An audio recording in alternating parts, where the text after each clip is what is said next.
Last month, David Dick reported on the arrival at a Texas ranch of a group of Vietnamese orphans, and he was on hand when it was time for them to leave their first but temporary home in America.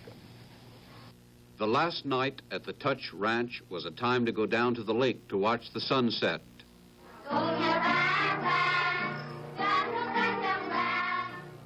A time to gather around the piano and sing with Mrs. Paul Martin, who with her husband owns this property and made it available to the orphans. It was a time for prayer. And the next morning, less than 3 weeks after they arrived, it was time to pack up again and move on. The director of the Kamran City Christian Orphanage, Mr. High, had made arrangements for the children to be transferred to a more permanent facility.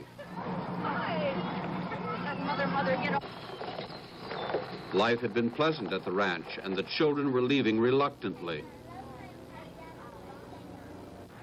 After a 250-mile chartered bus ride through the Texas countryside, the 69 South Vietnamese orphans arrived at the Buckner Children's Home in Dallas, a large facility affiliated with the Texas Baptist Convention. Most of the other children who live here, more than 300, are not orphans. They've been sent here by children's agencies and the courts. An estimated 1,000 persons have expressed a desire to adopt these South Vietnamese orphans. Nonetheless, they will undergo lengthy processing at Buckner, a licensed adopting agency. We're aware that right now it's very important for us to do some studies with the children to see what their functional level is, to see what they might need in training, and anticipate some things for the adoptive parents. And they must be Christians.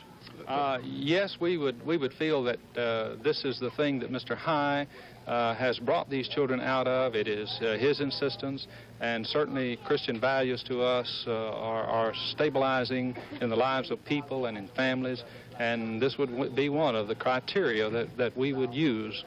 The children have been placed in an institutionalized environment in a country whose culture is totally different from what they had known. It will be 6 months before adoptions will be permitted.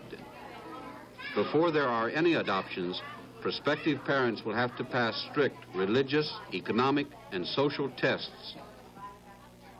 David Dick, CBS News, Dallas.